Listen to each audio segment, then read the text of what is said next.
Dragon, SpaceX on the big loop, undock sequence commanded.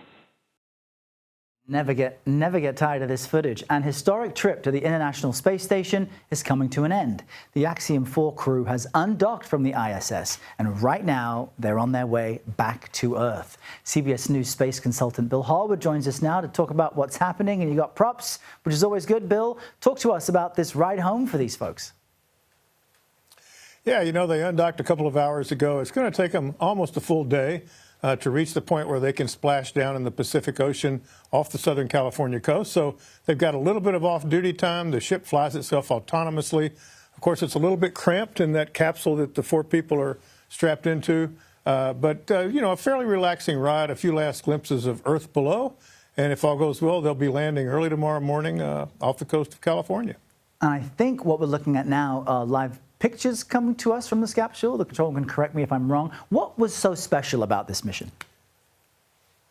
I think those might be taped replays, actually, that we're looking at on board the space station. Okay. The significance of this flight was, this was the 4th fully commercial flight to the space station, sponsored by Houston-based Axiom Space. They're trying to gain experience. They're working with NASA to do that. They hope to build their own space station before the end of the decade and to have a commercial outpost available once the International Space Station is retired. So all of these flights by Axiom are major steps in that direction.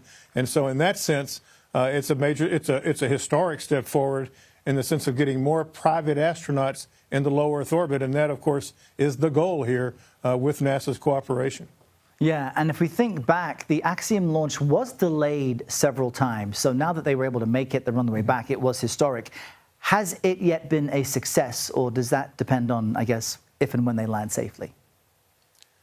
Well, you know, any space mission, you got to get them up and you got to get them down safely. So It's not over till it's over, as they say. But in terms of their mission objectives, I think it was hugely successful for Axiom Space and for the station crew. These 4 guest astronauts carried out a wide variety of experiments, did a lot of public outreach for their home countries. That's India, Turkey, and Hungary. India, Turkey, and Hungary. I get these confused all the time. That's not quite right. But it was a very successful mission on almost every stage. So I think they're very pleased with it, and they're looking forward to getting them back down safely. Awesome stuff. Bill Harwood at the Kennedy Space Center, always great to chat with you. Thanks for your time.